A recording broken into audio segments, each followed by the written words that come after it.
जय हिंद प्यारे बच्चों। मैं जितेंद्र कुमार पांडे आपका स्वागत करता हूं आपके अपने ही YouTube platform target with Jitendra पर। प्यारे बच्चों, आज हम लोग देखने वाले हैं यूपी बोर्ड परीक्षा 2026 का क्लास 10 का इंग्लिश का पहला मॉडल पेपर, और इस मॉडल पेपर का कंप्लीट सॉल्यूशन भी हम लोग देखने वाले हैं। तो अगर आप लोगों ने अब तक चैनल को सब्सक्राइब नहीं किया है तो चैनल को सब्सक्राइब कर लीजिए, बेल आइकन दबा दीजिए और साथ ही साथ क्लास को लाइक कर दीजिए, अपने मित्रों के पास इसे खूब अधिक से अधिक शेयर कर दीजिए। चलिए हम लोग शुरुआत करते हैं और देखते हैं कि कैसे मॉडल पेपर आएगा। तो देखिए बच्चों, इसमें हमने निर्देश नहीं लिया है। निर्देश के लिए आपको मैं बता दूं कि पूरा पेपर आपका 2 सेक्शन में बटा होता है, सेक्शन ए और सेक्शन बी। सेक्शन ए में आपके 20 MCQ आते हैं, बहुविकल्पीय टाइप के क्वेश्चन होते हैं। सेक्शन ए में प्रत्येक प्रश्न 1 नंबर का होता है, 20 नंबर का ये होता है। और सेक्शन बी आपका जो होता है वो आपका 50 नंबर का लिखित वाला होता है। MCQ वालों के लिए आपको OMR दिया जाता है और उसके लिए कॉपी होती है। दूसरी चीज़ बच्चों, 3 घंटे 15 मिनट का पेपर होता है, जिसमें 15 मिनट आप लोगों को पेपर पढ़ने के लिए दिया जाता है। साथ ही साथ आप लोगों को और जो चीज़ें हैं, और का मतलब कि जैसे इसमें आप लोगों को निर्देश है कि दोनों सेक्शन सॉल्व करना है। तो चलिए, निर्देश को हमने ऐसे ही समझा दिया है। अब हम शुरुआत करते हैं। देखिए, क्वेश्चन नंबर 1 to 3 मतलब 1 से लेकर के 3 तक के लिए है निर्देश। Read the following passage carefully. नीचे दिए गए पैसेज को बहुत ध्यानपूर्वक पढ़िए। And answer the questions that follow, और उससे संबंधित प्रश्नों का उत्तर दीजिए। चूजिंग द करेक्ट ऑप्शन, सही विकल्प का चयन करते हुए। अब देखते हैं कि पैसेज क्या है बच्चों। पैसेज कह रहा है ए फ्यू ईयर्स एगो, कुछ वर्षों पहले, most people were happy using earphones, अधिकांश लोग एयरफोन का प्रयोग करके टू लिसन टू म्यूजिक, संगीत सुनने के लिए, on their portable cassette player, मतलब अपने कैसेट प्लेयर पर अधिकांश लोग कुछ वर्षों पहले एयरफोन का प्रयोग करके बहुत खुश होते थे सुनने के लिए। Are listening to CDs on their discmans, या अपने डिस्कमैन में अपनी CD को सुनने के लिए एयरफोन का प्रयोग करके बहुत खुश होते थे। हाउएवर, जैसा कि both of these now seem pretty cumbersome gadgets to use while jogging, exercising or cycling. both of these मतलब ये दोनों, नाउ मतलब अब, सीम माने प्रतीत होते हैं, प्रेटी कम्बरसम थोड़ा सा परेशानी पूर्ण, गजेट्स मतलब कि गैजेट होते हैं, टू यूज़ व्हाइल जॉगिंग घूमने समय, एक्सरसाइज करते समय या साइकिल चलाते समय। अब ना तो बच्चों हम लोग अपना कोई कैसेट प्लेयर लेकर के चलते हैं, आप लोगों ने देखा होगा, ना ही कोई CD लेकर के चलते हैं। क्यों? क्योंकि ये परेशानी पूर्ण होते हैं। भाई मान लीजिए आप जॉगिंग कर रहे हैं तो उस समय आप CD प्लेयर लेकर नहीं चलेंगे। तो वही चीज़ यहाँ पर कह रहा है लेखक। रिसेंटली मतलब हाल ही में, स्पेशली इन बिग सिटीज़, बड़े बड़े शहरों में विशेष रूप से, ऑल दिस हैज़ चेंज्ड, ये सब कुछ बदल गया है। The techno battle raging today is not between बल्कि cassette players and discmans any more. The techno battle, ये जो तकनीकी का एक संघर्ष है, raging today is not between बल्कि कैसेट, आज के समय में भारी कैसेट प्लेयर या फिर डिस्कमैन से अब बिल्कुल भी नहीं रहा। बड़े बड़े शहरों में अब इसे सब नहीं देखने को मिलता है। नाउ अब it is between light and tiny gadgets, अब ये हल्के और छोटे छोटे गैजेट के रूप में देखे जा सकते हैं, कॉल्ड आईपॉड, जिसे आईपॉड कहा जाता है, एंड MP3 प्लेयर्स, और MP3 प्लेयर कहा जाता है। One of the reason for their popularity is the technology, उनकी प्रसिद्धि का एक जो बड़ा कारण है वो क्या है बच्चों? उनकी तकनीकी है। They are based on which allows one to store lots of songs on such small devices, वह इस पर आधारित हैं, इस तकनीकी पर आधारित हैं जो ऐसे छोटे छोटे डिवाइसों में, छोटे छोटे यंत्रों में बहुत सारे गानों को संग्रह करने का अनुमति देते हैं। द मेन डिफरेंस बिटवीन, देखिए क्या है, तो कह रहे हैं कि the main difference between iPods and MP3 player is the technology. मतलब उनके आईपॉड और MP3 प्लेयर के बीच की जो भिन्नता है, मुख्य भिन्नता है, वो क्या है? उनकी तकनीकी है। They use to compress audio files, वह ऑडियो फाइल को छोटा करने के लिए प्रयोग किए जाते हैं। Digital audio and video compression standards were formed by moving picture experts group MPEG। वो लोग क्या करते हैं कि जैसे जो डिजिटल ऑडियो है या वीडियो है, इसको छोटे फाइलों में बना करके, जिसको मूविंग पिक्चर एक्सपर्ट्स ग्रुप कहा जाता है, यानी MPEG के द्वारा बनाए जाते हैं। MP3 is a part of this standard. MP3 इसी स्तर का एक हिस्सा है। दियर फॉर, क्या कहा? दियर फॉर, इसलिए, व्हाट वी पॉपुलरली नो, हम जो विशेष रूप से, प्रसिद्धि के रूप से जानते हैं as MP3 is not actually a type of file. जो MP3 है ये वास्तव में फ़ाइल का एक प्रकार नहीं है, बट ये टेक्नोलॉजी, बल्कि एक तकनीकी है for compressing sound files into smaller once. मतलब जो साउंड फाइलें हैं उनको छोटे छोटे फाइलों में बदलने की यह एक तकनीकी है। The techno battle raging today, अब देखिए आज क्या कह रहे हैं कि the techno battle raging today is between, आज के समय में जो आधुनिक तकनीकी संघर्ष है वो किसके बीच में? Light and tiny gadgets, pods and MP3 players, या फिर डार्क एंड स्मॉल गैजेट्स, या फिर बल्कि कैसेट प्लेयर्स एंड डिस्कमैन्स, या फिर लाइट एंड बल्कि गैजेट्स। तो चलिए देखते हैं बच्चों, पैसेज को थोड़ा सा देखते हैं। और पैसेज में थोड़ा सा हम लोग क्या देखते हैं कि ये देखिए, the techno battle raging today is not between बल्कि कैसेट प्लेयर्स एंड डिस्कमैन्स, बल्कि किसके बीच में है? It is between light and tiny gadgets called iPods and MP3 players. किसके किसके बीच में? लाइट एंड टिनी गैजेट्स, जिसे आईपॉड या फिर MP3 प्लेयर कहा जाता है। तो आपका कौन सा ऑप्शन सही होता है बच्चों? आप लोगों का सही ऑप्शन होता है light and tiny gadgets, iPods and MP3 players के बीच में आज के समय का जो संघर्ष चल रहा है वो चल रहा है। ए वाला ऑप्शन आपका सही आंसर हो जाएगा। क्वेश्चन नंबर 2 कह रहा है बच्चों कि one of the reason for the popularity of iPods and MP3 player is the technology. मतलब आज के समय का जो MP3 प्लेयर और आईपॉड्स की प्रसिद्धि का कारण है वो तकनीकी है। They are based on which allows one to, वह इस पर आश्रित हैं जो किसी एक को अनुमति देता है। किस लिए? टेक दिस एनीवेयर, इन्हें कहीं भी ले जाने का। Go on listening without any break, बिना किसी रुके हुए, बिना किसी बाधा के सुनना जारी रखना। या फिर afford these at cheap rates, इन्हें कम दामों पर प्राप्त करना। या फिर store lots of songs on such small devices, ऐसे छोटे छोटे डिवाइसों में बहुत सारे गानों को, फाइलों को एकत्रित करना।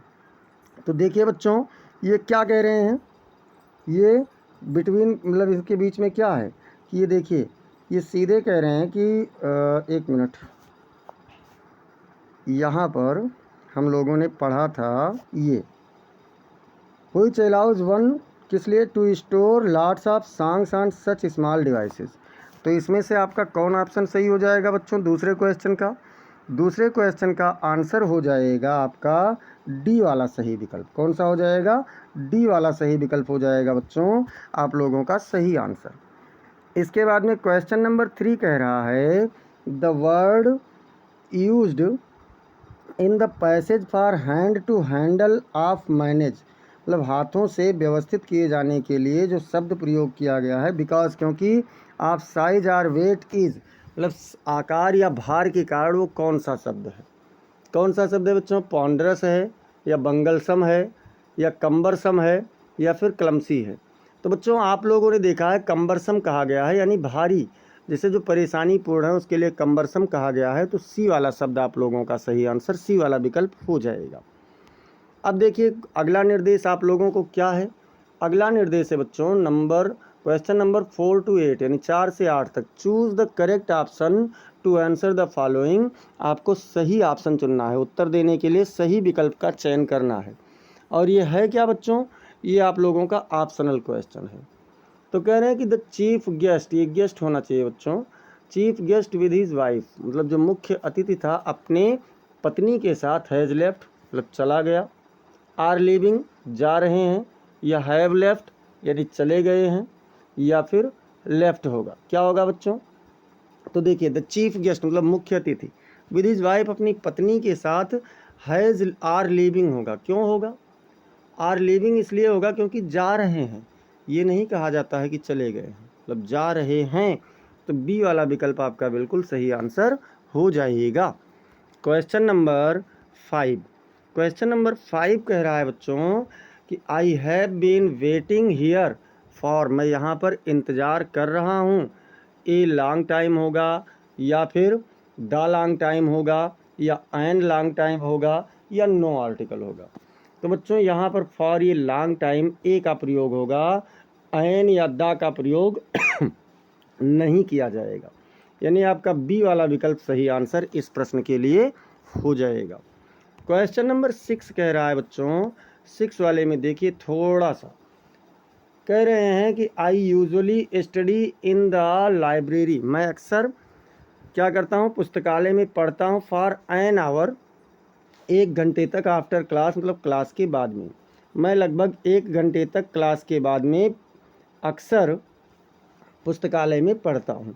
अब ये जो आपका अंडरलाइन शब्द है यानी कि यूजुअली, ये है क्या, ये बताना है। वर्ब है कि एडवर्ब है कि एडजेक्टिव है या फिर नाउन है। तो बच्चों यूजुअली विशेष मैं आपको बता दूं, अगर किसी शब्द के अंत में यल वाई आपको मिले तो चांसेस ज़्यादा होता है, चांसेस की मैं बात कर रहा हूँ, 100% नहीं कह रहा हूँ, चांसेस ज़्यादा होता है कि ऐसे शब्द आपके एडवर्ब हो जाते हैं, यानी कि आपका बी वाला विकल्प सही आंसर हो जाएगा।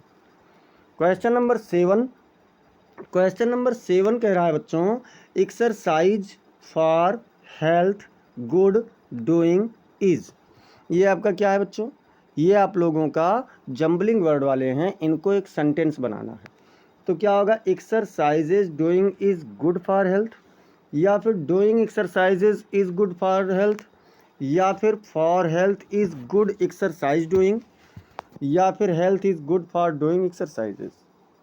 तो देखिए बच्चों ऐसे में क्या होता है कि यहाँ पर अगर हम बात करें तो इज आपका जो है यही मेन वर्ब जाएगा। डूइंग के बाद इज लगना थोड़ा ऑड लगता है, एक्सरसाइजेज डूइंग मतलब व्यायाम करना, इज गुड फॉर हेल्थ स्वास्थ्य के लिए अच्छा है, तो इसमें डूइंग को पहले लाना चाहिए, जीरंड है तो डूइंग को पहले लाइए। डूइंग एक्सरसाइज मतलब व्यायाम करना, इज गुड फॉर हेल्थ, यही आपका सही ऑप्शन हो जाएगा, बी वाला विकल्प। तीसरा वाला आपका गलत हो जाएगा, चौथा भी गलत हो जाएगा, क्योंकि ये आपका सटीक सेंटेंस नहीं बैठ रहा है। क्वेश्चन नंबर 8 देखते हैं बच्चों। क्वेश्चन नंबर 8 कह रहा है कि choose the word wrongly spelled, मतलब आपको ऐसे शब्द का चयन करना है जो गलत स्पेलिंग हो। टीज़र होगा, या फिर टीथिंग होगा, या टेडियस होगा, या टी टोटलर होगा। तो टी टोटलर मतलब जो चाय की गणना करने वाला हो, टेडियस मतलब उबाऊ होता है, टीथिंग मतलब दांत दिखाना होता है, और टीज़र नहीं ट्रीज़र होता है। तो ये आपका ए वाले की स्पेलिंग गलत है, TRE ये होना चाहिए, तो इसलिए आपका ए वाला विकल्प ही सही आंसर हो जाएगा। पूछा है कि जिसका गलत स्पेलिंग हो। फिर चलते हैं बच्चों question number 9। Question number 9 and 10 कह रहा है कि read the following, read the passage given below, नीचे दिए गए पैसेज को पढ़िए, and answer the questions that follow, और उससे संबंधित प्रश्नों का उत्तर दीजिए। आपको करना क्या है? नीचे दिया गया पैसेज पढ़ना है और उससे संबंधित प्रश्नों का उत्तर देना है। तो चलिए हम लोग पैसेज को पढ़ लेते हैं और उससे संबंधित प्रश्नों का उत्तर दे देते हैं बच्चों। ये आपके प्रोज वाले का पैसेज है। The moon was coming up, चंद्रमा ऊपर आ रहा था, इन द ईस्ट मतलब पूर्व में चांद ऊपर आ रहा था, बिहाइंड मी मेरे पीछे, एंड स्टार्स वेयर शाइनिंग और तारे चमक रहे थे, इन द क्लियर स्काई स्वच्छ आकाश में, एबव मी मेरे ऊपर। लेखक कह रहा है कि चंद्रमा मेरे पीछे आकाश में ऊपर पूर्व की ओर आ रहा था और आकाश में तारे स्वच्छ मतलब मेरे ऊपर चमक रहे थे। अब आपको याद आ गया होगा बच्चों कि ये वाला आपका जो है 2 स्टोरीज अबाउट फ्लाइंग में एक कहानी आपकी है द ब्लैक एरोप्लेन। 2 पार्ट हैं तो दूसरे पार्ट वाले का है। There wasn't a cloud in the sky, आकाश में बादल का एक भी टुकड़ा नहीं था। I was happy to be alone high up above the sleeping countryside. I was happy, मैं खुश था, टू बी एलॉन, अकेला होने पर, हाई अप मतलब ऊंचे, above the sleeping country side, उस सो रहे देहात क्षेत्र के, मैं उस सो रहे देहात क्षेत्र के ऊपर अकेले होने से बहुत अधिक खुश था, प्रसन्न था। I was flying my old Dakota aeroplane, मैं अपनी पुरानी डकोटा एरोप्लेन को उड़ा रहा था, ओवर फ्रांस, फ्रांस के ऊपर से, बैक टू इंग्लैंड, वापस इंग्लैंड जाते हुए। I was dreaming of my holiday, मैं अपने छुट्टी के दिनों के बारे में सोच रहा था। And looking forward to being with my family, और इसके बाद अपने परिवार के साथ होने के बारे में सोच रहा था। फिर तभी क्या होता है बच्चों, I looked at my watch, मैंने अपनी घड़ी पर देखा, एट वंस मतलब 1:30 इन द मॉर्निंग, समय क्या था, सुबह के 1:30 हो रहे थे। I should call Paris control soon, मुझे तुरंत पेरिस कंट्रोल को फ़ोन करना चाहिए। आई थॉट, मैंने सोचा। एज आई लुकड डाउन, जब मैंने नीचे देखा, past the nose of the aeroplane, हवाई जहाज़ के पिछले हिस्से से, जब मैंने नीचे देखा तो मैंने सोचा कि मुझे पेरिस कंट्रोल को फ़ोन देखना करना चाहिए। और क्या देखते हैं, आई सा the lights off a big city in front of me, मैंने अपने सामने एक बड़े शहर की प्रकाश को देखा। तो चलिए बच्चों क्वेश्चन देखते हैं। क्वेश्चन कह रहा है what was I looking forward to, मैं इसके बाद क्या देख रहा था, टू मीट हिज फैमिली, या क्या सोच रहा था, टू मीट हिज फैमिली, अपने परिवार से मिलना, टू मीट हिज फ्रेंड्स, अपने मित्रों से मिलना, टू मीट हिज पेल्ट, अपने पालतू जानवरों से मिलना, या to go for a move, घूमने जाने के लिए सोचना। तो बच्चों इसमें लेखक ने कहा है, आप लोग देख लीजिए, कन्फ्यूज़न ना रहे। देखिए यहाँ पर लेखक ने कहा है कि and looking forward to being with my family, मतलब अपने परिवार से मिलना चाह रहे थे। तो क्या करेंगे, टू मीट हिज फैमिली, अपने परिवार से मिलने के बारे में सोच रहे थे। ए वाला विकल्प आपका सही आंसर हो जाएगा।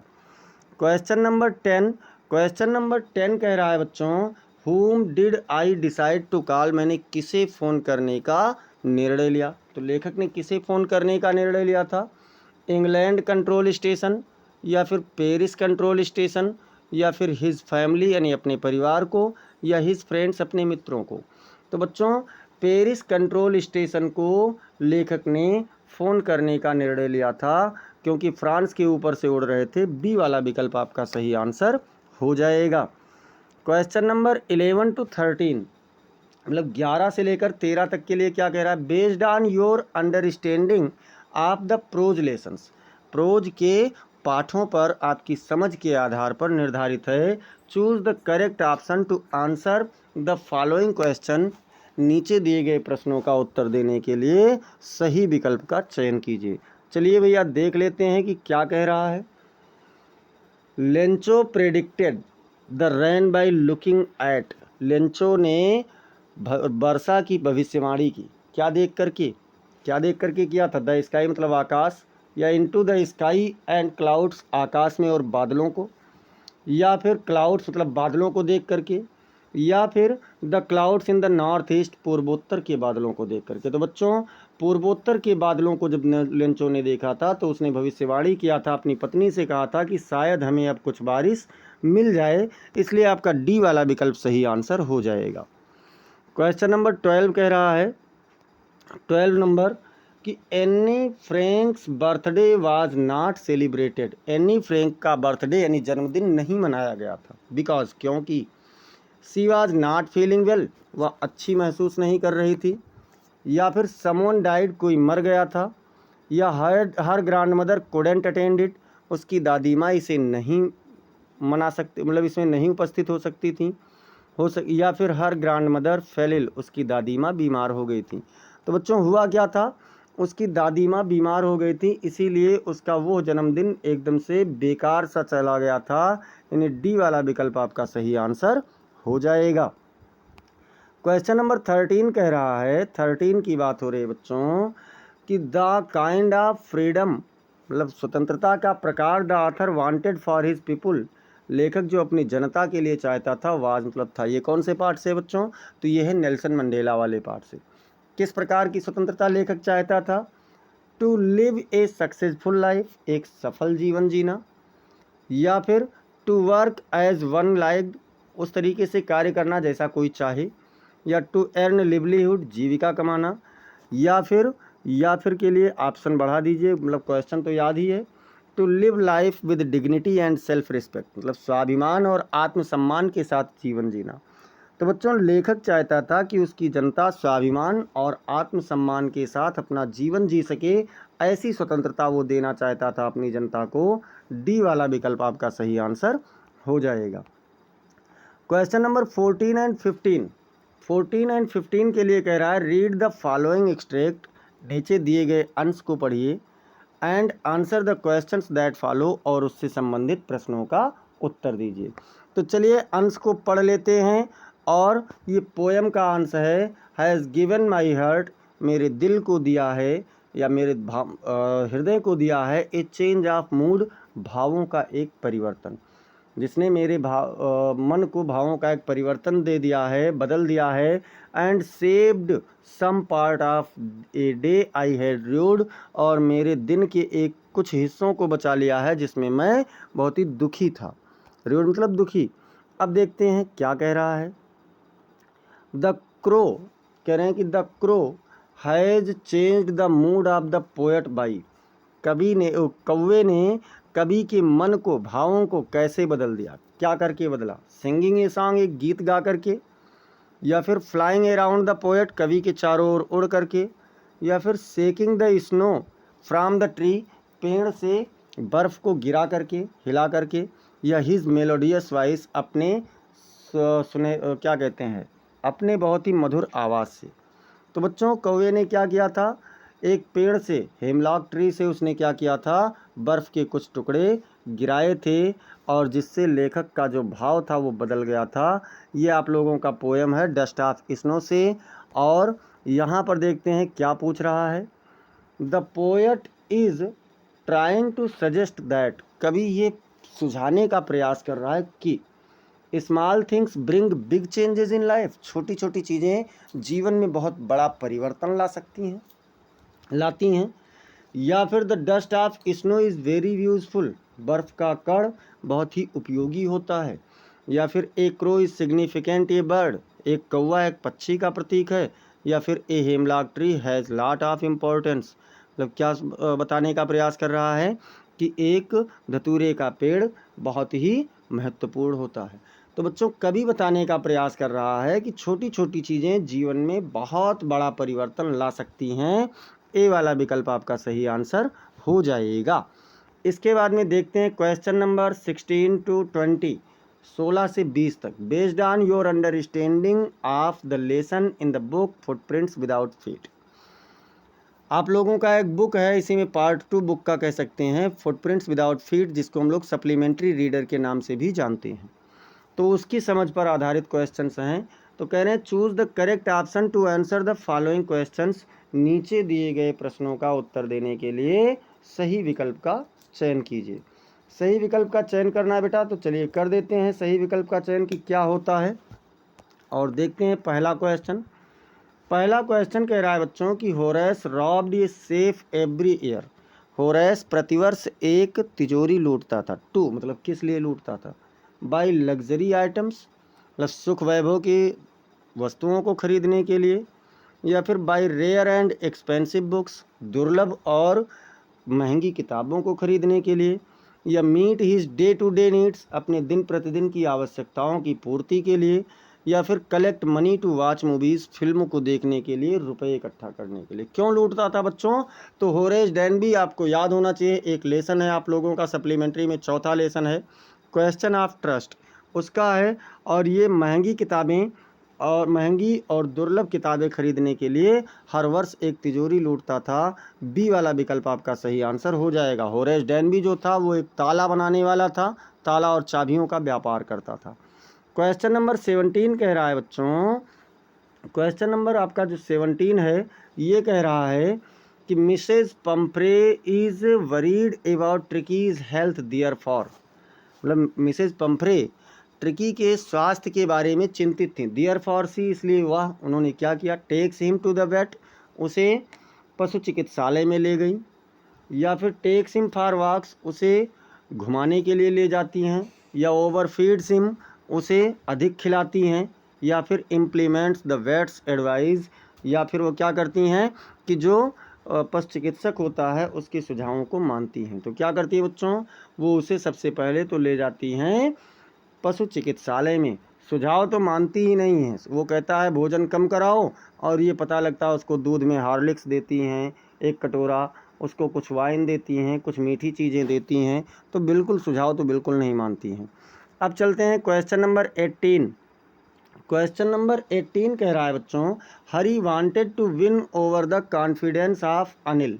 हरी अनिल के आत्मविश्वास को जीतना चाहता था। बिकॉज, क्योंकि, क्यों जीतना चाहता था।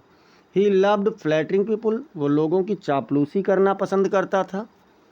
या फिर he hadn't had much of luck of late, या फिर उसे देर करने के लिए उसके पास ज़्यादा भाग्य नहीं था।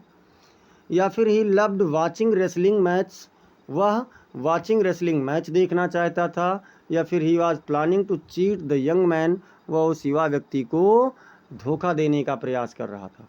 तो सही तो यही है बच्चों, वह उस युवा व्यक्ति को धोखा देने का प्रयास कर रहा था, उसे लूटने का प्रयास कर रहा था, योजना बना रहा था, इसलिए वह अनिल के आत्मविश्वास को पाना चाहता था। तो डी वाला विकल्प आपका सही आंसर हो जाएगा। आपको याद होगा एक पार्ट है द थीप्स स्टोरी, ये उसी पार्ट का है। थीप्स स्टोरी की कहानी लिखा है रस्किन बॉन्ड ने। Question number 19। क्वेश्चन नंबर 19 कह रहा है बच्चों, what did Everite start collecting in childhood. Everite ने अपने बचपन में क्या इकट्ठा करना शुरू किया था। आप लोगों को बता दें, एक कहानी है मेकिंग ए साइंटिस्ट, एक कहानी है मेकिंग ए साइंटिस्ट, रिचर्ड एवराइट का है, शायद ये 5वां या 6वां पार्ट है बच्चों आप लोगों का। बटरफ्लाइज इकट्ठा कर रहा था, या फिर स्टाम्प्स इकट्ठा कर रहा था, या कॉइन्स, या फिर ऑल ऑफ दीज। तो देखिए उसका मेन मोटो तो था बटरफ्लाइज को इकट्ठा करना, स्टाम्प्स भी उसने कुछ इकट्ठे किए थे और कॉइन्स भी इकट्ठा किया था, इसलिए यहाँ पर आपका ऑल ऑफ दीज हो जाएगा, और ये बचपन से ही उसने किया था। तो डी वाला विकल्प आपका सही आंसर हो जाएगा। क्वेश्चन नंबर 20 कह रहा है बच्चों कि ग्रिफिन वाजिए, ग्रिफिन था, क्या था। अब ये ग्रिफिन कौन आ गया, तो ग्रिफिन आप लोगों का एक 5वां पार्ट है बच्चों, फुटप्रिंट्स विदाउट फीट, पार्ट का ही नाम है वही, और वही आपकी सप्लीमेंट्री वाले बुक का भी नाम है। तो उसमें ग्रिफिन कौन था, शॉपकीपर था, या लैंडलॉर्ड था, या साइंटिस्ट था, या फिर क्लर्जीमैन अर्थात पादरी था। तो बच्चों जो इसमें ग्रिफिन की बात की जाए तो ग्रिफिन एक साइंटिस्ट था, वैज्ञानिक था, जो कि एक सनकी वैज्ञानिक था। सी वाला विकल्प आपका सही आंसर हो जाएगा। इस प्रकार से सेक्शन ये में आप लोगों ने 20 MCQ देखे, और इस 20 MCQ का आंसर आप लोगों को बच्चों कहाँ देना है, तो OMR सीट पर देना है। OMR सीट पर आप लोगों को इसका आंसर देना है। अब यहाँ से शुरू होता है सेक्शन बी, और सेक्शन बी में आपका 50 नंबर का क्वेश्चन होता है, और ये 50 नंबर के क्वेश्चन आप लोगों को कॉपी में लिखने होंगे। तो कह रहा है 26 नंबर का, सर ये 26 नहीं होना चाहिए, 21 होना चाहिए बच्चों, क्योंकि 20 वहाँ तक हम लोग कर चुके हैं। तो ये 21 नंबर का क्वेश्चन है। रीड द पैसेज, पैसेज को पढ़िए केयरफुली, ध्यानपूर्वक, and answer the questions given below, और उससे संबंधित प्रश्नों के उत्तर दीजिए। चलिए पैसेज को पहले पढ़ लेते हैं। पैसेज कह रहा है बच्चों कि but more than all these festival, लेकिन इन सभी त्योहारों से अधिक, इन सभी त्योहारों से अधिक, आई वॉज इंटरेस्टेड, मैं रुचिकर था, इन वन एनुअल इवेंट, एक वार्षिक त्यौहार से या कार्यक्रम से, in which I played the central part, the celebration of the anniversary of my birth, जिसमें मैं एक केंद्रीय भूमिका में होता था। और वो त्यौहार कौन सा था, तो वो त्यौहार था मेरे जन्मदिन का वर्षगांठ, जिसको हम लोग कहते हैं बर्थडे, यानी कि जन्म दिवस। This was the day of excitement for me, ये दिन मेरे लिए कैसा होता था, उत्साह भरा दिन होता था। क्यों होता था, उत्सुकता से परिपूर्ण होता था। अर्ली इन द मॉर्निंग, सुबह सुबह ही, I was weighed in a huge balance against some baggage full of weight and other articles. मैं, आई वॉज वेड मतलब मुझ पर लाद दिया जाता था, इन ए ह्यूज बैलेंस भारी भार, अगेंस्ट सम बैग्स कुछ थैले मुझे लटका दिए जाते थे, फुल ऑफ व्हीट मतलब जो गेहूं से भरे होते थे, एंड अदर आर्टिकल्स और अन्य वस्तुओं से भी भरे होते थे, which were then distributed to the poor, जो उस समय फिर क्या किए जाते थे, गरीबों में बांट दिए जाते थे, जो उसके बाद में गरीबों में बांट दिए जाते थे। एंड दियर, और वहाँ I arrayed myself in new clothes, मुझे एक नया कपड़ा प्रदान किया जाता था। एंड रिसीव्ड प्रेजेंट्स, और मैं क्या करता था, पुरस्कार उपहार प्राप्त करता था। And later in the day, और दिन के अंत में देयर वाज ए पार्टी, एक पार्टी भी होती थी। तो भैया अपने बर्थडे पर लेखक, इस पैसेज का लेखक बहुत ही अधिक खुश होता है। I felt the hero of the occasion, मैं अपने आप को इस अवसर का हीरो महसूस करता था। माई चीफ ग्रीवेंस, जो मेरा मुख्य दुख था, वाज मतलब था, मेरा सबसे मुख्य दुख था, मेरा सबसे मुख्य उदासी थी, दैट कि माई बर्थडेज केम सो रेयरली, मेरा जन्मदिन बहुत दुर्लभ होकर के आता था, यानी बहुत मुश्किल से आता था। लेखक कह रहा है कि जो मेरा जन्मदिन था वो बहुत ही मुश्किल से आता था। इंडीड, वास्तव में, I tried to start an agitation for more frequent birthdays, मैं बार बार अपने ऐसे जन्मदिन को आने का प्रयास करता रहता था, इसके लिए अर्जियां लगाता रहता था। I did not realise then, मुझे उस समय नहीं ज्ञात था, दैट ये टाइम वुड कम, कि एक समय आएगा, when birthdays would become unpleasant reminders of advancing age, जब जन्मदिन जो है ये बढ़ती हुई उम्र के साथ साथ अच्छे नहीं लगेंगे, मतलब बहुत अधिक सुहावने, बहुत अधिक अच्छे नहीं लगेंगे। अब इससे संबंधित प्रश्न है बच्चों, आपको बता दें ये सभी प्रश्न आपके 7 नंबर के पैसेज होता है। कितने नंबर का पैसेज होता है, तो 7 नंबर का।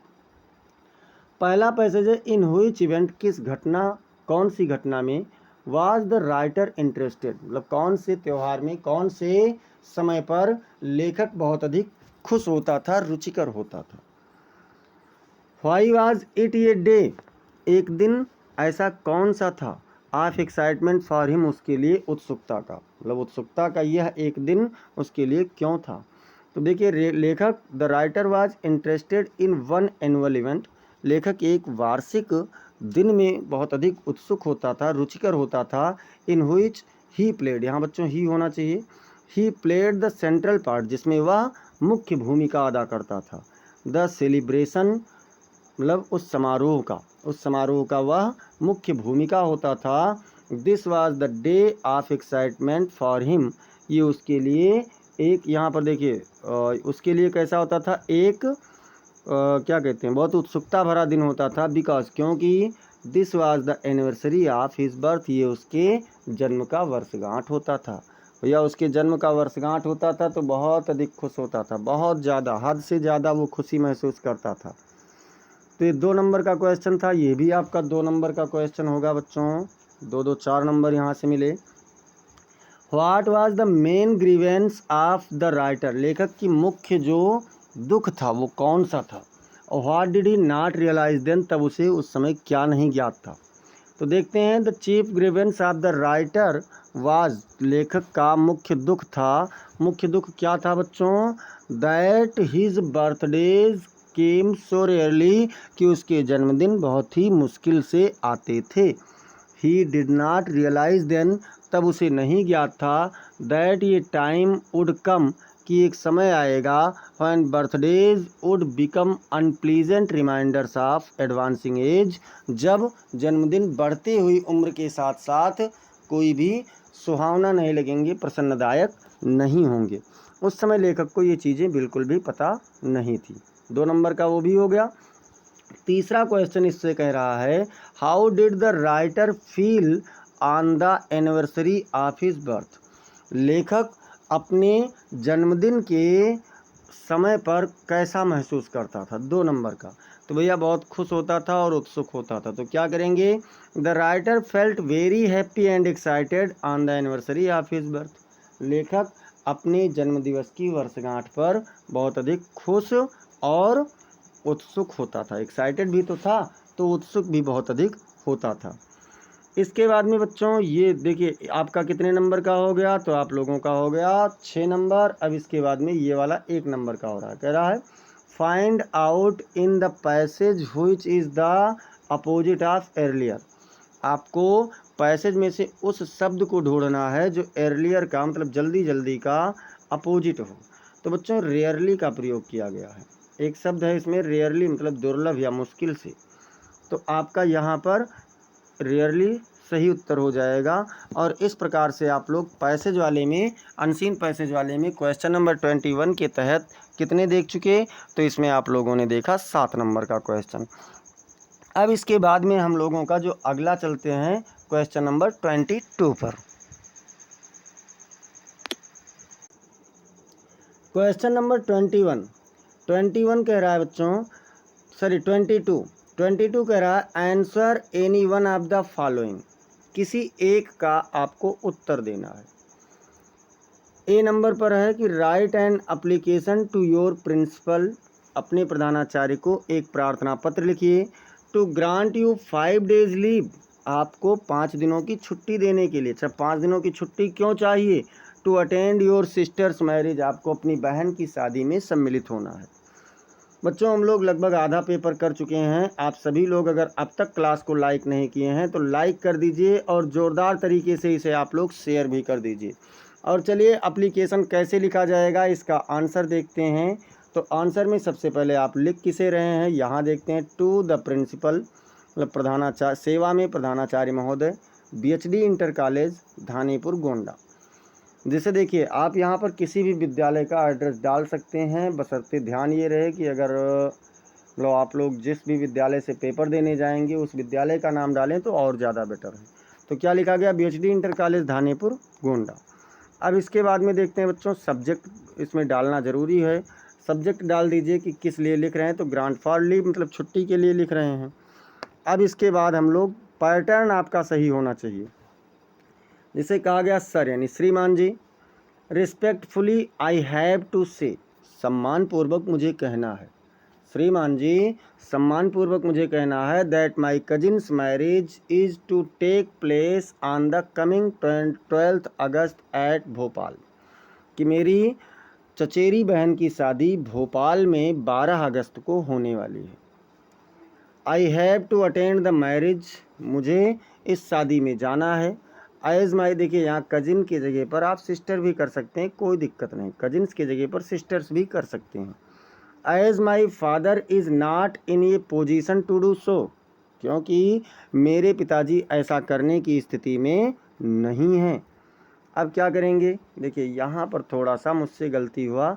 Kindly grant me leave for 3 days ना होकर के बच्चों आपसे 5 डेज़ कहा गया है, तो आप यहाँ पर 5 डेज़ कर देंगे। ग्रांट मी 5 डेज़ लीव।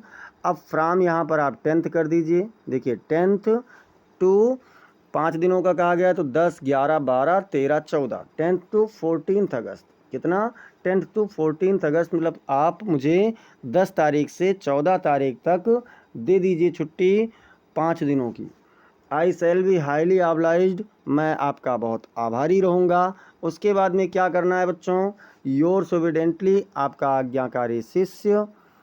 XXX या XYZ मतलब आपको यहाँ पर नाम अपना नहीं लिखना है, ये बिल्कुल ध्यान रखना है। आपको यहाँ पर बोर्ड परीक्षा में बिल्कुल भी नाम नहीं लिखना है। क्लास 10th ये एक चीज़ देखिए यहाँ पर आपको क्या करना है, इस साइड में आप यहाँ पर डेट डाल देंगे। चूँकि मैं इसको लिखा हूँ 10 अगस्त से, तो इसलिए आप यहाँ पर 10 अगस्त डालना, 10/8/2025।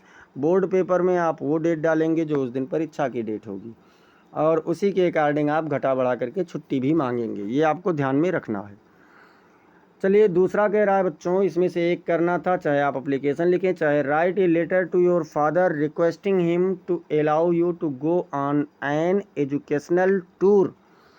आप अपने पिताजी को उनसे निवेदन करते हुए अपने आप को एक शैक्षणिक भ्रमण में जाने के लिए अनुमति मांगिए, ऑर्गेनाइज्ड बाय योर कॉलेज, जो आपके कॉलेज के द्वारा व्यवस्थित किया गया है। And also to send 2000 for it, और इसके लिए 2000 रुपये की भी मांग कर लीजिए। क्यों 2000 रुपये की? क्योंकि भैया जाएंगे तो रुपये तो लगेंगे ना, तो दोनों में से आपको कोई एक करना था। एप्लीकेशन मैंने करवा दिया है बच्चों। और अब रही बात आप लोगों की कि एप्लीकेशन तो हो गया सर जी, तो लेटर बेटा अगले सेट में करवाएंगे, तब एप्लीकेशन नहीं करवाएंगे। दोनों में से कोई एक करना होता है। अब देखिए क्वेश्चन नंबर 23 आ गया। 23 कह रहा है answer any one of the following in about 80 to 100 words. आपको किसी एक का उत्तर 80 से 100 शब्दों में देना है। कितने में?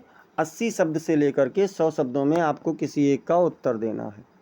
अब यहाँ देखते हैं, यहाँ पर कह रहा है right A report on science exhibition in your college. Science exhibition मतलब विज्ञान प्रदर्शनी। आप अपने कॉलेज में विज्ञान प्रदर्शनी पर एक रिपोर्ट लिखिए, या कह सकते हैं निबंध समझो जिसको। हिंट्स में क्या क्या है?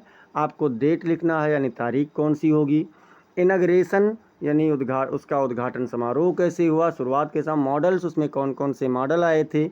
एक्सिबिटेड मतलब उसकी प्रदर्शनी कैसे की गई। गैदरिंग कौन कौन इकट्ठा हुआ था। ओवरऑल मतलब अंततः उसका अनुभव क्या था।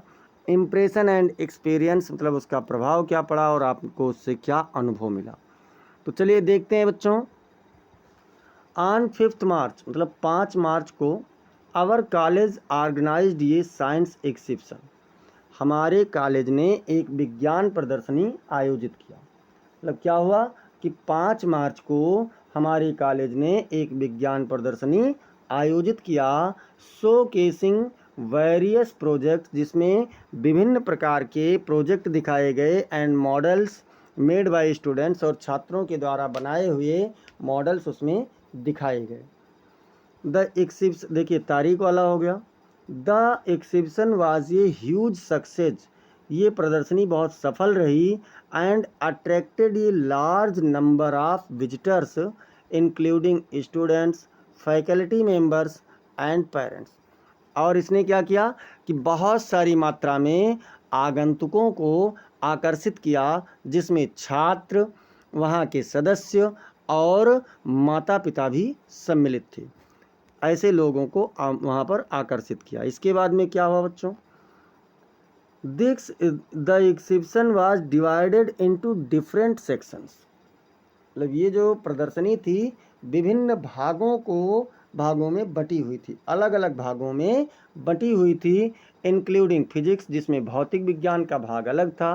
केमिस्ट्री यानी रसायन विज्ञान का भाग अलग था। बायोलॉजी जीव विज्ञान था। एंड कंप्यूटर साइंस, और कंप्यूटर साइंस भी था। Each section had its own projects and models. प्रत्येक भाग में अपना खुद का मॉडल था और प्रोजेक्ट थे। Which were made by students, जो छात्रों के द्वारा बनाए गए थे। With guidance from their respective subject teachers, उनके सम्मानित विषय अध्यापकों के मार्गदर्शन के द्वारा। जो उनके सम्मानित विषय अध्यापकों के मार्गदर्शन के द्वारा बनाए गए थे, छात्रों के द्वारा बनाए गए थे। फिर क्या हुआ बच्चों? अब देखते हैं कि उसमें कैसे क्या होता है। तो कह रहे हैं कि the physics section showcased projects related to electricity, magnetism and mechanics. मतलब जो भौतिकी विज्ञान था उसमें कौन कौन से प्रोजेक्ट आए? इलेक्ट्रिसिटी यानी विद्युत से संबंधित, चुंबकत्व से संबंधित और यांत्रिकी से संबंधित प्रोजेक्ट दिखाए गए। The chemistry section displayed models related to the periodic table, chemical reactions and the properties of elements. मतलब रसायन विज्ञान में पीरियोडिक टेबल यानी कि आवर्त सारणी, रासायनिक अभिक्रिया और तत्वों के गुणों से संबंधित मॉडल दिखाया। The biology section showcased models related to the human body, cell biology and plant growth. जो जीव विज्ञान का भाग था उसमें किससे संबंधित? मानव शरीर से संबंधित, कोशिका जीव विज्ञान और पादप विकास यानी पौधों के विकास से संबंधित मॉडल को दिखाया गया। तो कंप्यूटर वाले क्या दिखाए भैया? The computer science section showcased projects. Computer science के भाग में जो प्रोजेक्ट दिखाए गए related to programming and software development, मतलब प्रोग्रामिंग और सॉफ्टवेयर डेवलपमेंट से संबंधित प्रोजेक्ट कंप्यूटर विज्ञान में दिखाया गया। अब देखिए ओवरऑल वाला भी एक पार्ट था ना, तो कह रहे हैं कि ओवरऑल मतलब अंततः या सब मिला करके the science exhibition was a great platform, मतलब ये जो विज्ञान प्रदर्शनी था ये एक बहुत बड़ा मंच था फॉर स्टूडेंट्स, छात्रों के लिए, to showcase their creativity and knowledge, छात्रों के लिए उनकी रचनात्मकता, क्रिएटिविटी मतलब रचनात्मकता, एंड नॉलेज और ज्ञान को प्रकट करने का, दिखाने का एक बहुत बड़ा मंच था। It also provided an opportunity for students to learn from each others projects and models, इसने छात्रों को एक दूसरे के प्रोजेक्ट और मॉडल से बहुत कुछ सीखने का अवसर भी प्रदान किया। The event was appreciated by everyone, इस प्रदर्शनी का प्रत्येक के द्वारा क्या किया गया? प्रशंसा किया गया। हु विजिटेड, जो वहाँ पर आए थे, एंड वी होप, और हम आशा करते हैं, that our college continues to organise such events in the future, कि हमारा कॉलेज भविष्य में भी ऐसा ही प्रदर्शनी का आयोजन करता रहेगा। तो ये बच्चों हम लोगों का था इससे संबंधित पहला वाला यानी विज्ञान प्रदर्शनी से। दूसरा क्या कह रहा है बच्चों? दूसरा कह रहा है right an article on the importance of taking regular exercise, नियमित व्यायाम की महत्व पर आप एक निबंध लिखिए on the basis of the hints given below, जो नीचे आपको हिंट्स दिए गए हैं उससे संबंधित। इंट्रोडक्शन में आपको क्या क्या लिखना है? कीप्स अवर बॉडी एक्टिव, अपने शरीर को एक्टिव रखिए, सक्रिय रखिए, टेंशन फ्री, चिंता मुक्त रखिए, and happy all day long, और पूरे दिन खुशहाल रहिए। बेटर कंसंट्रेशन, बहुत अच्छा सा ध्यान कीजिए, ऑन द स्टडीज़, अध्ययन पर, एंड कंक्लूजन, और निष्कर्ष, ये आप लोगों को करना है। तो बच्चों एक हमने करवा दिया, जैसे विज्ञान प्रदर्शनी वाला करवा दिया है, दूसरा नहीं करवा रहे हैं, अगले में आपको इसको भी करवा देंगे। अगले वाला मतलब पक्का वादा है कि जो अगला आप लोगों का आएगा मॉडल पेपर, उसमें मैं सारे क्वेश्चंस अटेम्प्ट करूंगा, कोई भी आपको नहीं छोड़ूंगा, अथवा वाला भी। फिलहाल यहाँ पर मैंने एक करवा दिया है। चलिए आगे बढ़ते हैं, और आप लोग भी अपना सुझाव दीजिएगा कि मतलब क्या सभी करवाए जाएं। ये सुझाव आप लोगों का मैं अपेक्षा करूँगा कि आप लोग कमेंट सेक्शन में ज़रूर बताएंगे मुझे कि कैसा करवाना है। तो क्वेश्चन नंबर 24 कह रहा है बच्चों, 24 में 3 पार्ट हो जाते हैं। ए वाला पार्ट कह रहा है री राइट द फॉलोइंग, जो नीचे दिया गया क्वेश्चन है उसको पुनः लिखिए by changing into indirect speech, indirect speech में बदल करके।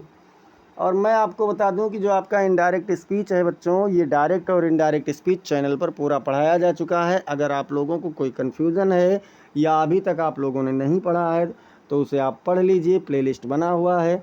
साथ ही साथ आप लोग एक्टिव पैसिव वॉइस भी पढ़ सकते हैं, उसकी भी प्लेलिस्ट बनी हुई है। एक बार सभी लोग क्लास को शेयर कर दीजिए और लाइक कर दीजिए। और चलिए देखते हैं। The father said to daughter, पिता ने पुत्री से कहा, why are you disturbing me in this way, तुम मुझे इस तरीके से क्यों परेशान कर रही हो। तो आंसर देखते हैं क्या कह रहा है बच्चों। तो देखिए द फादर जो सब्जेक्ट है उसको लिखेंगे, उसके बाद में जो आपका रिपोर्टेड स्पीच है ये आपका इंट्रोगेटिव सेंटेंस में है, इसलिए सेड या सेड टू को बदल देना है आस्क्ड में, आस्क्ड डॉटर। अब रिपोर्टेड स्पीच इंट्रोगेटिव है और क्वेश्चन वर्ड से शुरू हो रहा है तो कंजक्शन आपका यही शब्द लग जाएगा व्हाई।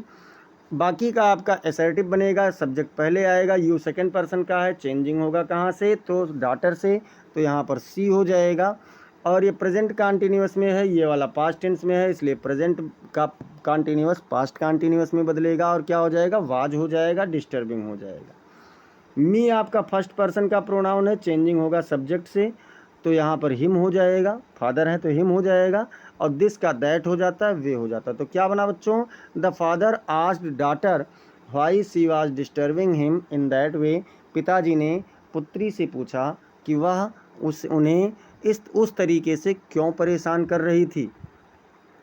दूसरा इसमें बी वाला कह रहा है बच्चों कि change the following into passive voice, मतलब नीचे दिए गए वाक्य को आपको क्या करना है, तो पैसिव वॉइस में बदलना है। I know him very well, मैं उसे बहुत अच्छे से जानता हूँ। पैसिव वॉइस में है कि I know him very well, मैं उसे बहुत अच्छे से जानता हूँ। तो क्या होगा बच्चों, ऑब्जेक्ट को सब्जेक्ट के स्थान पर लाना रहता है, ही हो गया। ये प्रेजेंट इंडेफिनिट में है, पैसिव में सहायक क्रिया इज एम लगेगा, तो ही इज़ हो गया। नो का थर्ड फॉर्म नोन हो गया।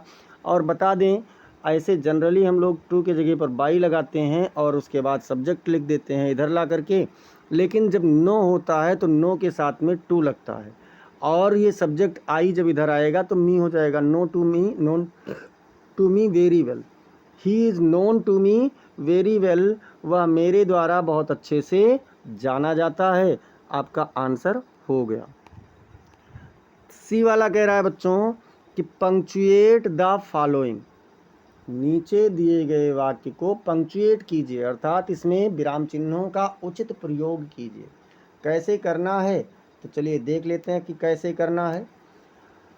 आई said to Shyam you will not fail if you work hard, तो आई आपका कैपिटल लेटर हो जाएगा।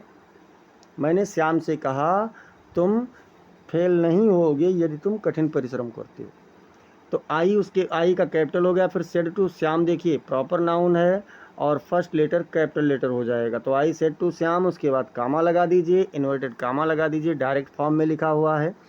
फिर यू का यहाँ इस वाले यू को आप क्या करेंगे, कैपिटल लेटर में वाई कर देंगे, you will not fail if you work hard, और लास्ट में फुल स्टॉप लगा करके इन्वर्टेड कामा बंद कर देंगे। और इतना ही करना है और 2 नंबर आपको मिल जाना है। तो पंक्चुएशन आप लोग एक बार देख लीजिए और साथ ही साथ इसका मैं कुछ एक्सरसाइज भी करवा दूंगा। अगला कह रहा है बच्चों, translate for the following into English. जो नीचे दिया गया पैराग्राफ है, पैसेज है, इसे आप अंग्रेजी में अनुवाद कीजिए। एक बार एक व्यापारी ने एक नौकर रखा। क्या कहा कि एक बार एक व्यापारी ने एक नौकर रखा, तो क्या हो जाएगा, वंस मतलब एक बार, ए बिजनेसमैन यानी एक व्यापारी ने, एम्प्लॉयड मतलब रोजगार दिया या रखा, ए सर्वेंट मतलब एक नौकर को। फिर क्या कह रहे हैं बच्चों, नौकर बहुत सच्चा था। चलिए भैया नौकर को सच्चा भी कर देते हैं, तो क्या है, the servant was very truth, मतलब नौकर बहुत सच्चा था, या फिर यहाँ ट्रुथ के जगह पर आप फैथफुल का भी प्रयोग कर सकते हैं, मतलब कि बहुत वफादार था। नौकर बहुत सच्चा था अर्थात नौकर बहुत वफादार था, तो आप फैथफुल का भी प्रयोग कर सकते हैं। इसके बाद में क्या है बच्चों, अगला आप लोगों से कह रहा है कि जो काम कोई और ना कर सकता उसको वह कर देता। चलिए, तो कह रहे हैं कि द वर्क मतलब जो का वह कार्य जो यानी हुईच, जो नो वन कुड डन, कोई नहीं कर सकता था, ही डिड, वह उसे कर देता था। यहाँ डन नहीं डू होना चाहिए, no one could do, he did, वह उसे कर देता था। और उसकी क्या विशेषता थी, और उसकी विशेषता थी वह सदा प्रसन्न रहता था, वह सदा प्रसन्न रहता था। तो ही लिव्ड ऑलवेज हैप्पी, वह सदैव प्रसन्न रहता था। उसके बाद में क्या कहा गया बच्चों, 1 वर्ष बीत गया किंतु व्यापारी ने उसे वेतन नहीं दिया। ये तो अन्याय था ना, 1 वर्ष बीत गया किंतु व्यापारी ने उसे वेतन नहीं दिया। तो ए ईयर पास्ड या 1 ईयर पास्ड यानी 1 वर्ष बीत गया, बट यानी किंतु व्यापारी ने, द बिजनेसमैन, नहीं दिया, डिड नॉट गिव, उसे यानी हिम पेमेंट मतलब वेतन, यानी 1 वर्ष बीत गया लेकिन व्यापारी ने उसे वेतन नहीं दिया। तो 1 year passed but the businessman did not give him payment. तो अब क्या होता है जब वेतन नहीं पाता है, नौकर ने भी अपना वेतन नहीं मांगा, नौकर भी कम नहीं था, उसने भी कहा कि कोई बात नहीं, आप वेतन नहीं दे रहे हैं कोई बात नहीं, तो उसने भी वेतन नहीं मांगा और सच्चाई तथा ईमानदारी के साथ काम करता रहा। चलिए देखते हैं बच्चों, the servant did not ask for his payment, मतलब नौकर ने भी अपना वेतन की मांग नहीं की, आल्सो मतलब भी, एंड यूज टू वर्क, और कार्य करता रहा, विथ ट्रूथफुलनेस एंड ऑनेस्टी, मतलब सच्चाई से और ईमानदारी से अपना कार्य करता रहा। तो ये तो हो गया आपका ट्रांसलेशन वाला। अब चलते हैं क्वेश्चन नंबर 25। 25 कह रहा है बच्चों कि answer the following in 30 to 40 words each. आप प्रत्येक प्रश्नों का उत्तर 30 से 40 शब्दों में आपको देना है। पहला क्वेश्चन कह रहा है when did Lencho receive the letter. Lencho ने पत्र कब प्राप्त किया। और why did he became angry, वह क्रोधित क्यों हो गया। भैया पत्र को कब प्राप्त किया और क्रोधित क्यों हो गया, तो चलिए देख लेते हैं। Lencho received the letter on the following Sunday. Lencho ने अगले रविवार पत्र प्राप्त किया। When he went to the post office, जब वह डाकघर पर गया। भैया अपना पत्र एक रविवार को डालने गया था और उसके अगले रविवार पर पत्र को पूछने गया था, तो वहाँ पर जब वो डाकघर पर गया तो उसे पत्र मिला। Lencho was single minded, Lencho एकल विचारधारा वाला था। And his immense faith in God made him think, और ईश्वर पर इमेंस फैथ मतलब अटूट विश्वास, ईश्वर पर अटूट विश्वास ने उसे सोचने पर मजबूर कर दिया। That God would give him the 100 pages, कि ईश्वर ने उसे 100 पेजेस दिया होगा। उसने क्या सोचा कि भगवान ने उसे 100 पेजेस दिया होगा। He had asked from him, जो उसने उनसे मांगा था। ऑन सीइंग इट, देख करके, that he had only received 70 pages, कि उसने केवल 70 पेजेस ही पाया। जब उसने ये देखा कि उसे केवल 70 पेजेस ही मिला, तो ही थॉट, उसने सोचा, that the employees of the post office, कि डाकघर के कर्मचारियों ने had stolen the rest of money, और बचे हुए रुपयों को चुरा लिया, यानी 30 पेजेस उसके चुरा लिया, ऐसा उसने सोचा था। ये मन नहीं है, ये गलत है बेटा, ये गलत है। हाँ, दिस मेड लेंचो एंग्री, इसने लेंचो को क्रोधित कर दिया, अर्थात लेंचो इसी वजह से क्रोधित हो गया। अथवा मान लीजिए आप उसे नहीं कर पा रहे हैं, तो अथवा में आप इसको कर देना। What does Mandela thank the international leaders. Mandela ने अंतर्राष्ट्रीय नेताओं को धन्यवाद क्यों दिया। फॉर मतलब किस लिए दिया था। भाई जो अंतर्राष्ट्रीय नेता थे उन्हें उसने धन्यवाद क्यों दिया था। मंडेला फेल्ट, मंडेला ने महसूस किया, privileged to be the host to nation of the world, इस विश्व का सम्मान करने के लिए या अतिथि सत्कार करने के लिए जो अवसर उन्हें दुर्लभ अवसर मिला, उसके लिए उन्होंने महसूस किया। Because not to long ago, क्योंकि बहुत जल्द पहले तक the south Africans VR considered outlaws, जब दक्षिण अफ्रीकी लोग नियमों से वंचित माने जाते थे। ऐसा माना जाता था कि ये नियमों से परे हैं, अर्थात इनके ऊपर कोई नियम लागू ही नहीं होता है। ही दस, इस प्रकार से उन्होंने thanked all the international leaders, सभी अंतर्राष्ट्रीय नेताओं को धन्यवाद दिया। क्यों दिया था। For having come to witness, मतलब वहाँ पर साक्षी बनने के लिए, आने के लिए, हिज इन्वेस्टिचर एज प्रेसिडेंट, उनके उस राष्ट्रपति के रूप में शपथ ग्रहण समारोह में साक्षी बनने के लिए, आने के लिए उन्होंने धन्यवाद दिया। Since this event could be considered as a common victory for justice, peace and dignity, क्योंकि ये क्षण कैसा हो सकता था, मतलब न्याय, शांति और मानव सम्मान के या मानवता के सम्मान का एक साधारण सा जीत हो सकता था। अब देखते हैं बच्चों, जैसे दोनों में से करना था तो चाहे आप उसमें से एक करते या अथवा वाला करते, ऐसे बी वाले में भी कह रहा है why does Anne want to keep a diary. Anne एक डायरी क्यों रखना चाहती थी, क्यों रखना चाहती है एनी एक डायरी। एनी फ्रैंक वाला पार्ट आप लोग याद होगा, डायरी फ्रॉम ये यंग गर्ल वाले पार्ट से है। तो इसमें पूछ रहा है बच्चों कि क्यों ऐसा था। एनी बिलीव्ड, एनी विश्वास करती थी, that she does not have any close and true friends. Anne मानती थी कि उसके पास कोई भी बहुत घनिष्ठ या फिर वास्तविक यानी सच्चा मित्र नहीं था, नहीं है। whom she can confide in, जिससे वह घुल मिल सके। कॉन्फाइड मतलब घुलना मिलना, कोई ऐसा मित्र नहीं था जिससे वह घुल मिल सके, ऐसा उसका मानना है। दो सी हैड फ्रेंड्स, यद्यपि उसके पास मित्र भी थे। She was never able to truly open up, फिर भी वह उनके साथ कभी भी घुल मिल नहीं सकी। वास्तव में वह सच्चे से उनके साथ कभी भी घुल मिल नहीं सकी। About her feelings with them, अपनी भावनाओं को उनके साथ शेयर नहीं कर सकी। सो इसलिए she decided to confide all her thoughts, उसने अपने सभी विचारों को मिलाने का निर्णय लिया। एंड इनर मोस्ट फीलिंग्स, और अपनी आंतरिक भावनाओं को प्रकट करने का निर्णय लिया टू हर डायरी इंस्टेड, इसके बजाय अपनी डायरी में उसने लिखने का निर्णय लिया।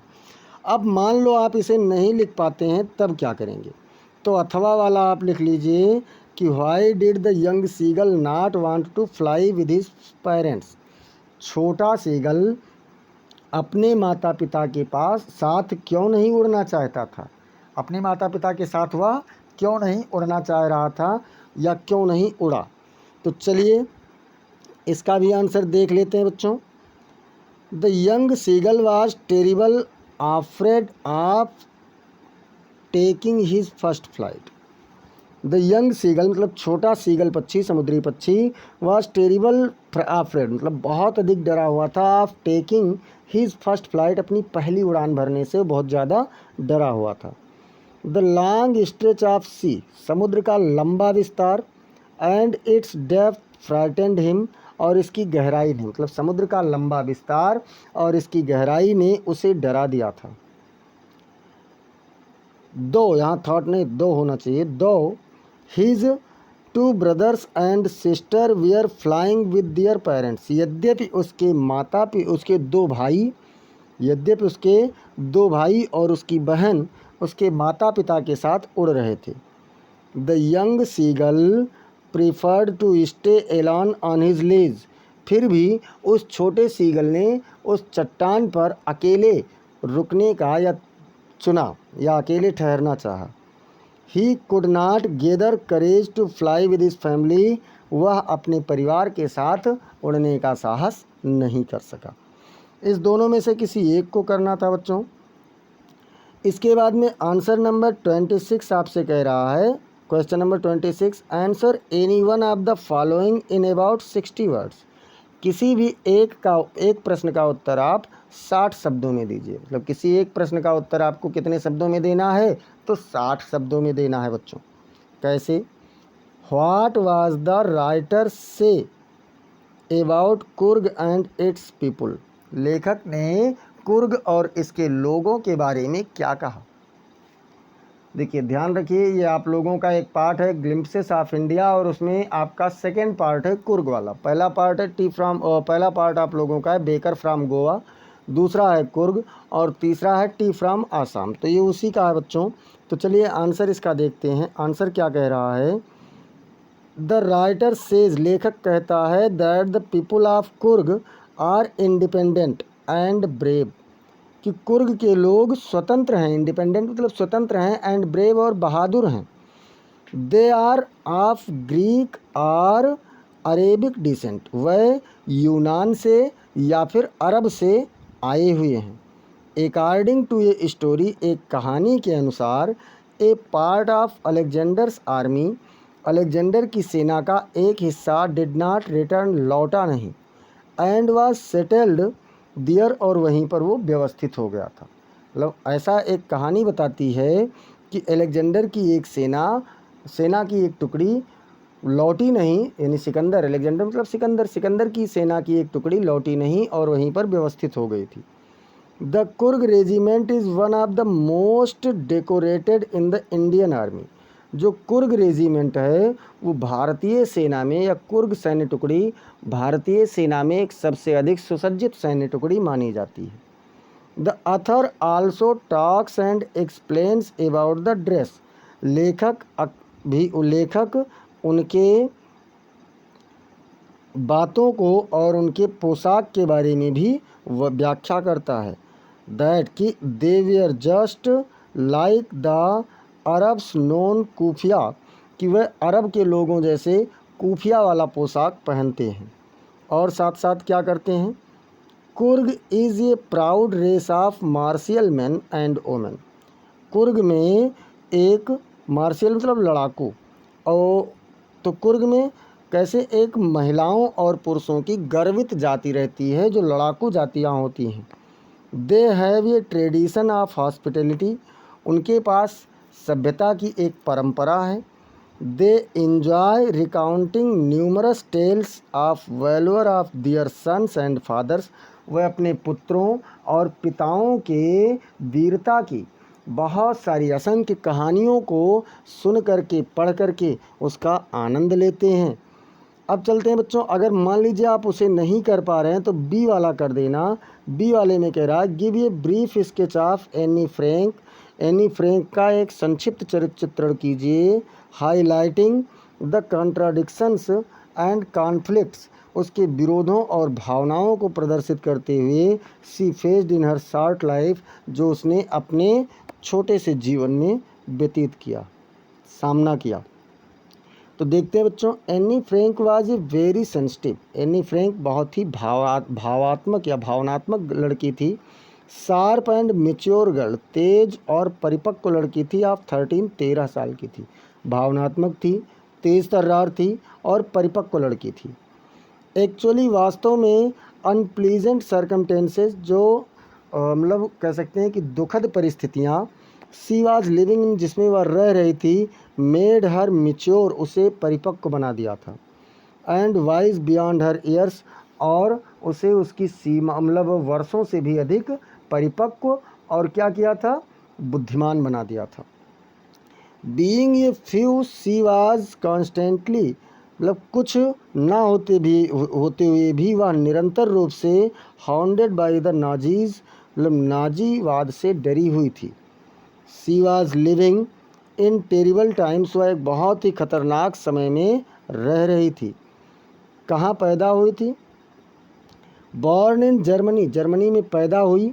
सी and her family had to migrate to Amsterdam, उसके परिवार को और उसे कहाँ जाना पड़ा? एम्स्टर्डम में जाना पड़ा, प्रवास करना पड़ा। टू एस्केप परसिक्यूशन, मतलब नफ़रत से बचने के लिए। परसिक्यूशन मतलब नफ़रत, घृणा और नफ़रत से बचने के लिए उसे और उसके परिवार को एम्स्टर्डम में प्रवास करना पड़ा। They were forced to live in hiding, उन्हें छिपने के लिए भी मजबूर होना पड़ा। When the Nazis occupied Holland, जब नाजीवादियों ने हॉलैंड पर भी अधिग्रहण कर लिया, जीत लिया। नो डाउट, कोई संदेह नहीं। सी हैड ए फैमिली, उसके पास एक परिवार था। रिलेटिव्स एंड फ्रेंड्स, रिश्तेदार और मित्र थे। But she was an introvert, लेकिन वह एक अंतर्मुखी बालिका थी। अंतर्मुखी अर्थात जो अपने विचारों को किसी के सामने ना रख सके। सी फेल्ट, उसने महसूस किया, अटरिंग लोनली, अकेले बोलते हुए। And could not confide in others, और वह दूसरों के साथ घुल मिल नहीं सकती थी। सी नीडेड ए ट्रू फ्रेंड, उसे एक सच्चे मित्र की आवश्यकता थी। बिफोर हुम सी कुड ओपन हर हार्ट, जिसके सामने वह अपने दिल को खोल सके। And share her inner most feelings, और अपने अंतरात्मा के भावनाओं को शेयर कर सके, बांट सके, कह सके। सी फाउंड दैट, उसने पाया कि ट्रू फ्रेंड इन किटी, उसने उस मित्र को, सच्चे मित्र को अपने किटी में पाया। हर डायरी, जो उसकी डायरी थी। और क्या होता है बच्चों? सी वाज वेरी इमोशनल, वो बहुत ही भावुक थी। She loved her grandmother very much, वो अपनी दादी माँ को बहुत अधिक प्रेम करती थी, मतलब बहुत अधिक भावुक थी और साथ ही साथ अपनी दादी माँ को बहुत अधिक प्रेम करती थी। सी वाज इन टीयर्स, उसकी आंखों में आंसू आ गए थे। As she said a heart breaking farewell to the head mistress Mrs Kuperus, जब उसने अपनी मुख्य अध्यापिका मिसेज क्यूपरस को एक अलविदा कहा तो उसकी आंखों में आंसू आ गए थे। She was a chatter box, वह एक बातूनी लड़की थी। एंड एनाइड हर मैथ्स टीचर, और उसके अध्यापक, गणित वाले अध्यापक नाराज़ हो गए थे। Mr Keesing as she talk too much in the class, जब वो क्लास में बहुत अधिक बातचीत करती रहती थी तो मिस्टर केसिंग उससे बहुत अधिक नाराज़ हो गए थे। He punished her by giving extra homework, उन्होंने उसे क्या किया था? उन्होंने उसे अतिरिक्त गृह कार्य दे करके सजा दिया। But her joke pleased him, very much, लेकिन उसके मजाक ने उन्हें बहुत अधिक खुश कर दिया था, प्रसन्न कर दिया था। अब देखते हैं बच्चों क्वेश्चन नंबर 27। 27 कह रहा है, 27 कह रहा है क्या? 27 कह रहा है write the main theme of the poem the trees. The trees कविता का जो मुख्य भाव है आप उसे लिखिए या मुख्य विषय लिखिए। तो the poetess has used the trees as symbol of women. कवियत्री ने पेड़ों को क्या बताया है? महिलाओं के प्रतीक के रूप में बताया है। The forest is a symbol of the world. ये संसार एक विश्व के रूप में प्रतीक है। वेयर मेन हैव डोमिनेटेड सो फार, जहाँ पर पुरुष बहुत दूर तक निवास करते हैं, पुरुष ही का ही अधिकार होता है। अथवा मान लीजिए आप उसे नहीं कर पा रहे हैं तो आपके पास ऑप्शन दूसरा भी है, right 4 lines from any poem. आप किसी भी कविता की 4 लाइन को लिखिए, बस ध्यान रहे प्रेस्क्राइब्ड इन योर सिलेबस, जो आपके सिलेबस में दिया गया हो, वर्णन किया गया हो। लेकिन कंडीशन है बच्चों, do not copy the lines given in the question paper. जो प्रश्न पत्र में लाइनें दी गई हैं उनका नकल नहीं करना है। तो चलिए लिख देते हैं। और आप लोगों को मैं बता दूं, कम से कम 8 लाइन का पोएम आप लोग ज़रूर याद कर लीजिए, तो ये वाला 3 नंबर आपका पक्का हो जाएगा। The way a crow shook down on me, पहला ही पोएम है डस्ट ऑफ स्नो वाला। The dust of snow from a hemlock tree, मतलब रास्ते में एक कौवे ने मेरे ऊपर बर्फ़ के कुछ टुकड़ों को झकझोर करके गिरा दिया। यही चीज़ आप लोगों को इसमें बताया गया है। क्वेश्चन नंबर 28 क्या कह रहा है बच्चों? क्वेश्चन नंबर 28 कह रहा है write the central idea of any one of the following. आप किसी भी एक नीचे दिए गए कविता के शीर्षक में से किसी एक का सेंट्रल आइडिया आपको लिखना है, केंद्रीय भाव लिखना है। कौन कौन सा पोएम है? डस्ट ऑफ स्नो है, ए टाइगर इन द जू है और द बाल पोएम है। तो इन तीनों में से किसी एक का आपको सेंट्रल आइडिया लिखना है। तो चलिए आंसर ए देखते हैं। आंसर ए मतलब जो आप लोगों का डस्ट ऑफ स्नो वाला पोएम है उसकी सेंट्रल आइडिया को हम लोग पहले देखते हैं। तो इस सेंट्रल आइडिया में कह रहा है कि द पोएम टीच, कविता हमें सिखाती है that even small moments in nature, कि प्रकृति में छोटी छोटी घटनाएं भी, क्षण भी कैन चेंज आवर मूड, हमारे भावों को बदल सकते हैं, एंड आउटलुक, और हमारे प्रदर्शन को बदल सकते हैं। A simple event like snow, एक छोटा सा वस्तु जैसे कि बर्फ, एक क्रो एक कौवा, आर फॉलिंग फ्रॉम ट्री, या फिर पेड़ से गिरता हुआ जो बर्फ़ का टुकड़ा है। ये कार नहीं होना चाहिए बच्चों, आर होना चाहिए, ARE। क्या होना चाहिए? आर होना चाहिए। Lift our spirits bring hope, हमारे दिलों में आशाएं जगा देते हैं, आशा को बढ़ा देते हैं। इट रिमाइंड फाइंड जॉय, ये प्राप्त होने वाले प्रसन्नता को, इन ए लिटिल मतलब थोड़ी सी प्रसन्नता का याद दिलाता है। एंड ब्रिंग, यहाँ पर ब्रिंग होना चाहिए, and bring us to things, और हमारे लिए चीज़ों को लाता है। And that every moment holds the power to heal, कि प्रत्येक क्षण में उत्साह के लिए एक शक्ति होती है, समय होता है। अथवा बी वाला है, बी वाले में पहले देख लो कि है क्या। तो बी वाला है ए टाइगर इन द जू का। ए टाइगर इन द जू का भी देख लेते हैं बच्चों central idea. The poet wants to convey, कवि समझाने का प्रयास करता है, that it is a cruel to keep the wild animals in small cell of the zoo, कि जानवरों को चिड़ियाघर की एक छोटी सी कोठरी में बंद करना निर्दयता है। अवे फ्राम दियर, यहाँ दियर होना चाहिए, दियर THEIR होना चाहिए, और ये हो गया है, एक मिनट, ये आप लोगों का हो गया है यल, तो इसे आर होना चाहिए। दियर नेचर हैबिट, उनके प्राकृतिक निवास से, हैबिटेट नहीं, हैबिटेट होना चाहिए बच्चों, हैबिटेट। क्या होना चाहिए? हैबिटेट, हैबिटेट मतलब होता है आवास। उनके प्राकृतिक आवास से दूर उन्हें एक छोटी सी चिड़ियाघर की कोठरी में बंद करना निर्दयता है। They feel angry, helpless and unhappy, वह नाराज, असहाय और दुखी महसूस करते हैं, एंड रिमेंबर देयर लाइफ और अपना जीवन याद करते हैं, and environment in the forest और उस जंगल के वातावरण को याद करते हैं। तो 2 सेंट्रल आइडिया करवा दिए हैं बच्चों। तीसरा बाल पोएम वाला आप लोग स्वयं देख लेना। अब चलते हैं हम लोग क्वेश्चन नंबर 29।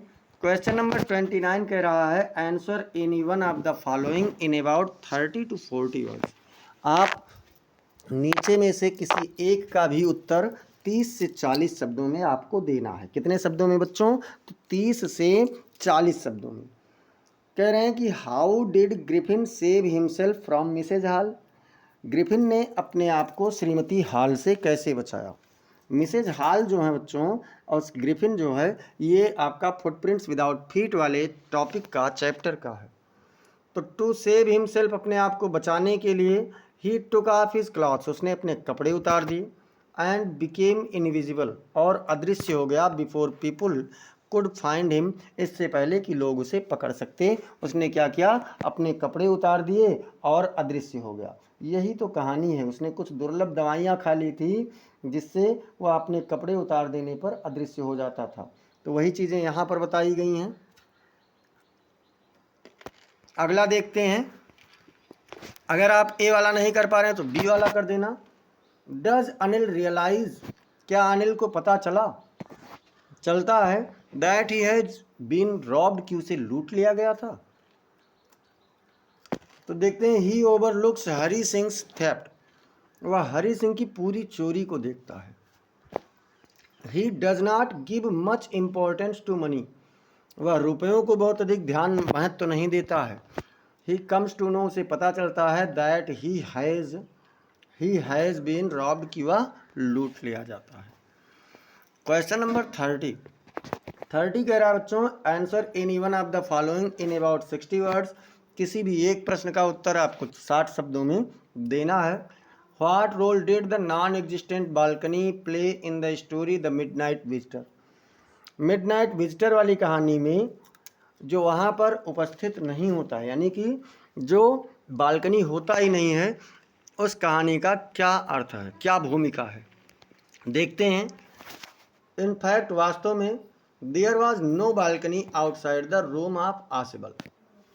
आसिबल के कमरे के बाहर वास्तव में कोई छज्जा था ही नहीं। This non existent balcony plays a decisive role. ये जो बिना अस्तित्व वाली बालकनी थी ये एक महत्वपूर्ण निर्णायक भूमिका अदा करती है इन द स्टोरी इस कहानी में।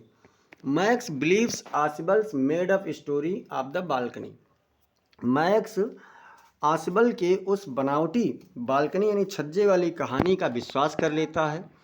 When there is a knock at the door जब दरवाजे पर एक खटखटाहट होती है आसिबल says to मैक्स आसिबल मैक्स से कहता है that it would be the police कि ये पुलिस होगी। आसिबल क्या कहता है कि ये पुलिस होगी। मैक्स इज फ्राइटेंड मैक्स डर जाता है and jumps into the balcony to hide और छिपने के लिए बालकनी पर कूद जाता है। Max jumps to his death Max अपनी मृत्यु के लिए कूदता है अर्थात कूदने से वह मर जाता है। And this brings the story to its end और ये इस कहानी को इसके अंत पर ले जाती है। Ausable was a clever secret agent. Ausable एक बहुत ही चतुर जासूस होता है। He easily got rid of ये डेंजरस पर्सन। मैक्स वह मैक्स से बहुत आसानी से छुटकारा पा जाता है by inventing the story of balcony उस बालकनी की कहानी का खोज करके उससे बहुत आसानी से छुटकारा पा जाता है। मान लो आप इसे नहीं कर पा रहे हैं बच्चों तो क्या करेंगे। What was the cause of Mrs Matilda suffering श्रीमती माटिल्डा का दुख का कारण क्या था। तो देखते हैं। The cause of her suffering was the loss of the necklace. उनकी पीड़ाओं का उनकी दुखों का कारण क्या था, उनके हार के खो जाना था। It was lost during the ball ये नृत्य समारोह के दौरान खो गया था। एक कहानी है द नेकलेस ये उसी वाले में से है। Matilda had borrowed the necklace Matilda ने उस हार को उधार लिया था from her friend mine forest MME Forestier होना चाहिए यहाँ पर MME श्रीमती फॉरेस्टियर से उन्होंने इस हार को उधार लिया था। When the necklace could not be found, जब वह हार नहीं पाया जा सका, her husband decided to replace it, तो उसके पति ने इसे बदलने का निर्णय लिया। They bought the similar necklace for 36,000 francs, उन्होंने ठीक वैसा ही एक हार 36,000 फ्रैंक जो कि फ्रांस की मुद्रा होती है में लेने का निर्णय लिया, खरीदा। फिर क्या होता है, मिस्टर लाइजल हैड 18,000 फ्रैंक, श्रीमान लाइजल के पास में कितना था, तो 18,000 फ्रैंक थे। ही बोरोड, उन्होंने उधार लिया 18,000 फ्रैंक्स, 18,000 फ्रैंक उन्होंने उधार लिया फ्रॉम द यूजर्स, मतलब सूदखोरों से, and the whole race of money lenders, और जो रुपए उधार देने वाले सभी प्रकार की जातियां थी उन सबसे उधार लिया। It took them 10 years to pay the डेप्ट, कर्ज चुकाने में उन्हें 10 साल लग गया। They had to save every sou मतलब वहाँ पर पैसा जिसको कह सकते हैं, कि उन्होंने प्रत्येक स्यू की बचत की। माटिल्डा वाज वेरी प्रेटी वोमेन, माटिल्डा बहुत ही सुंदर महिला थी।